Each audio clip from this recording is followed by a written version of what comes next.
Donald Trump posted a video on Truth Social yesterday showing Iran's tallest bridge collapsing in real time. He captioned it with the words, "The biggest bridge in Iran comes tumbling down, never to be used again. Much more to follow."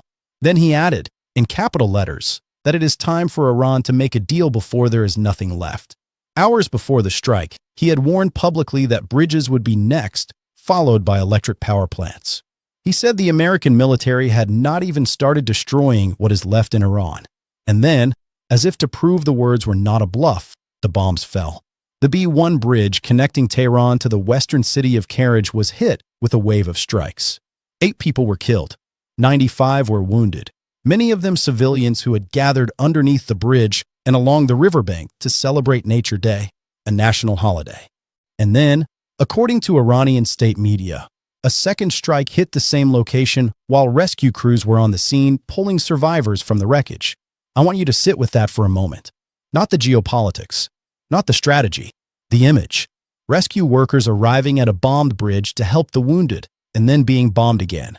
Whatever you think about this war, whatever side you fall on, that image is going to define this phase of the conflict in ways that Washington may not fully appreciate yet. Meanwhile, please leave your questions or comments in the comment section.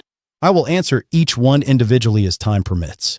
Also, I would be very happy if you liked the video and subscribe to my channel. Now, let's continue. We are now 5 weeks into Operation Epic Fury, and what started as a precision campaign against military targets has crossed into something fundamentally different. The Pentagon is running out of strategically important targets to hit. Politico reported this week that the military has essentially exhausted the list of high-value military sites in Iran, even as Trump insists the bombing will continue for up to 3 more weeks. So what do you bomb when the military targets are gone? You bomb bridges. You bomb power plants. You bomb the infrastructure that civilians depend on to live. And the President of the United States is not hiding this. He is announcing it in advance on social media and then posting the footage when it happens. This is not collateral damage being explained away in a press briefing. This is a stated policy of infrastructure destruction being broadcast as content. Iran's Foreign Minister Abbas Araghchi responded immediately. Striking civilian structures, including unfinished bridges, will not compel Iranians to surrender. And he is almost certainly right about that. 5 weeks of the most intense American air campaign since 2003 have not broken Iranian resistance. The regime is still standing. The new supreme leader is still in place. The Revolutionary Guard is still operational. Missiles are still being fired at Israel, at Gulf states, and at American positions across the region. Iran has not blinked. And now the question facing Washington is whether destroying civilian infrastructure will accomplish what 5 weeks of military strikes could not, or whether it will harden Iranian resolve, erode international support, and push this conflict into territory where the costs become impossible to manage. Let me lay out what has happened in just the last 72 hours because the pace of escalation is staggering. Iran launched a fresh barrage of missiles at Israel on Friday. Israeli air defenses activated and intercepted most of them, but not all.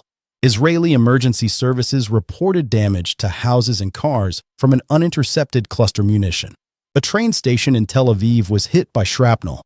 No casualties were reported from this particular salvo. But the fact that Iranian missiles are still reaching Israeli territory 5 weeks into a campaign designed to destroy Iran's launch capability tells you everything about the gap between the rhetoric and the reality. Simultaneously, Iran and its proxies struck across the Gulf. Kuwait's national oil company reported that its Mina al-Amadi refinery was hit by drones, sparking fires at multiple operating units. Saudi Arabia's defense ministry said it intercepted 7 drones in recent hours. In Abu Dhabi, a fire broke out at the Habshan gas complex after what the UAE described as falling debris from a successful interception. In Dubai, both Catholic churches canceled Easter weekend masses until further notice, citing safety concerns. Dubai, one of the most cosmopolitan, internationally connected cities on Earth, is canceling church services because of a war that was supposed to be a short-term excursion. That single detail tells you more about the state of this conflict than any Pentagon briefing. Iran's military spokesperson Ebrahim Zolfagari responded to Trump's infrastructure threats with a warning that should alarm every government hosting American forces in the region. He said Iran would increase its attacks on energy sites across the Gulf and called on countries hosting U.S. military bases to force the Americans to leave. That is an explicit escalation and targeting doctrine. Iran is telling the Gulf states that as long as they allow American operations from their soil, their own energy infrastructure will be hit. And they are backing it up. The strikes on Kuwait, Saudi Arabia, and the UAE this week are not random. They are a direct message to the GCC that neutrality is no longer an option and hosting American forces comes with a price tag measured in burning refineries. Meanwhile, the Iranian Revolutionary Guard claimed it shot down a second American F-35 over central Iran, saying the chances of pilot survival were low. There was no immediate comment from the United States. Last month, the Pentagon acknowledged an F-35 had conducted an emergency landing after a combat mission over Iran and that the pilot was in stable condition. Whether Iran actually downed a second F-35 or is inflating its claims for propaganda purposes, the fact that these reports are circulating and going unanswered by Washington creates its own strategic reality. Silence from the Pentagon when an adversary claims to have shot down your most advanced fighter jet is not standard operating procedure. It suggests either the claim has some basis and the administration does not want to confirm it, or the information environment has deteriorated to the point where Washington cannot effectively manage the narrative. Neither interpretation is good. The war's economic shockwave has now spread so far beyond the Middle East that it is reshaping daily life on every continent. Oil prices surged to around $110 a barrel on Thursday after Trump's infrastructure threats. Deutsche Bank analyst Jim Reed noted that Trump's address to the nation provided no signal of the U.S. seeking an imminent off-ramp. No exit strategy. No timeline for resolution. No conditions under which this ends.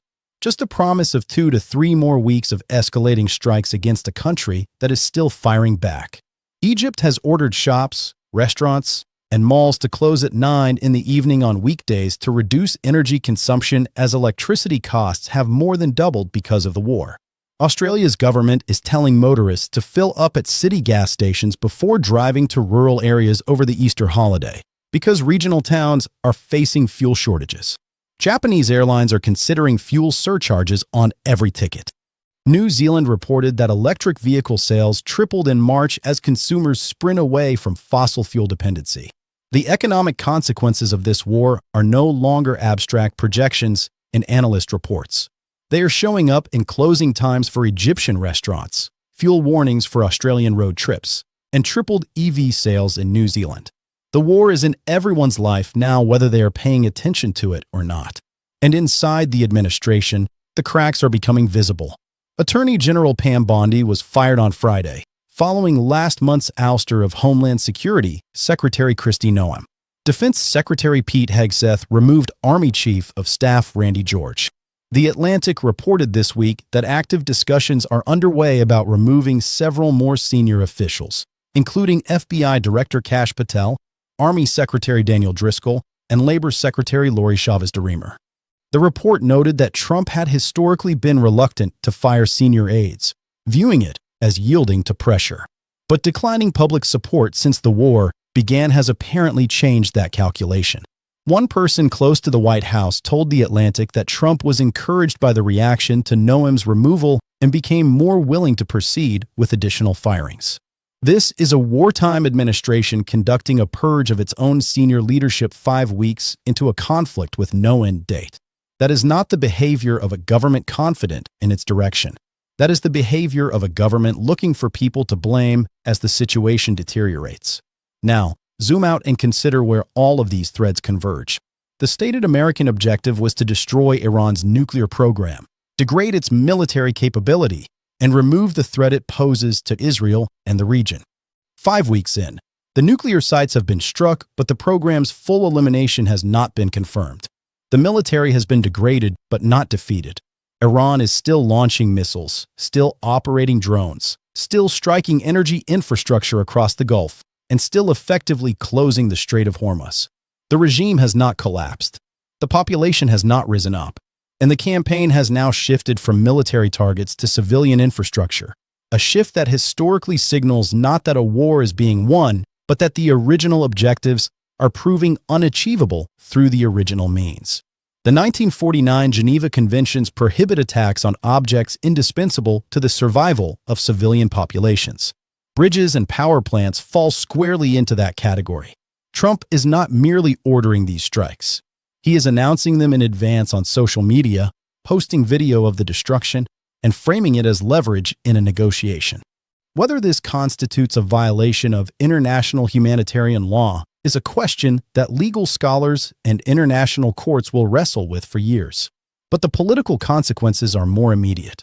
Every ally watching this campaign is recalibrating its own position. The United Kingdom's Prime Minister Starmer has already invoked the ghost of Iraq to distance London from the conflict. France has been noncommittal. China rejected any participation outright. Japan and South Korea have offered nothing concrete.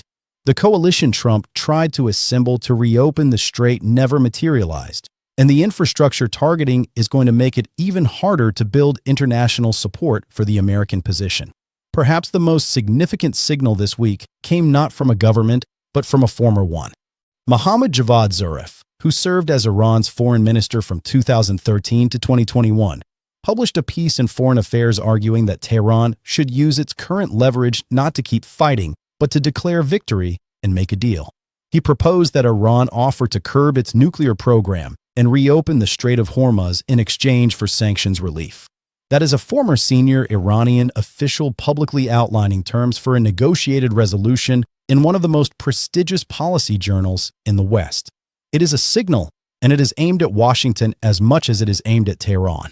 The question is whether anyone in the White House is listening, or whether the logic of escalation has already overtaken the logic of negotiation. Iran has been virtually blocking the Strait of Hormuz since the war began. 1/5 of the world's oil and natural gas passes through that waterway in peacetime. The closure has sent fuel prices spiraling globally and created cascading crises in every energy-importing economy on the planet. Iran is using the strait as its primary strategic weapon, and it is working. The economic pain being inflicted on the global economy is enormous and growing, and it gives Tehran leverage that no amount of bridge bombing can eliminate. You can destroy every bridge in Iran and the strait stays closed. You can knock out every power plant and the drones keep launching. The infrastructure campaign does not address the strategic problem. It addresses the political need to show escalation when the military campaign has stalled. The numbers from Lebanon alone reveal the regional cost. Israel has struck more than 3,500 targets in Lebanon over the past month in its parallel campaign against Hezbollah. Lebanon's health ministry reports 1,345 people killed and over 4,000 wounded since the war began, including over 100 children and 53 healthcare workers. Hezbollah has not disclosed its own losses, but the destruction across southern Lebanon and Beirut's southern suburbs is extensive. The conflict that was supposed to be contained to Iran has metastasized exactly the way the skeptics warned it would, pulling in Lebanon, threatening Gulf states, disrupting global energy, and creating humanitarian crises across the region. 5 weeks ago, Trump called this a short-term excursion. Today, the Pentagon is out of high-value military targets. The president is bombing bridges and promising to destroy power plants. The administration is purging its own cabinet. Oil is at $110. The Strait of Hormuz is still closed. Iran is still fighting. And the global economy is bleeding from a wound that gets deeper every day. The exit strategy that was supposed to emerge from overwhelming force has not appeared. The coalition that was supposed to share the burden never formed. And the escalation that was supposed to break Iranian resistance has instead spread the war across the entire Gulf, while pushing the conflict into a domain, civilian infrastructure, that carries legal, moral, and strategic consequences the administration may not be prepared to absorb. Zarif's Foreign Affairs piece may be the most important document published this week, not because his proposed deal will necessarily happen, but because it acknowledges something that 5 weeks of bombing have not changed. Both sides need an exit. The question is whether the people making the decisions have the clarity to take one before the damage becomes irreversible. Right now, the answer coming out of Washington is more bridges, more power plants, 2 to 3 more weeks. And the answer coming out of Tehran is that striking civilian structures will not compel surrender. Both of those positions cannot hold indefinitely. Something has to give. And every day it does not. The cost measured in lives, in dollars, in global stability, and in the credibility of every institution involved compounds in ways that no one will be able to walk back.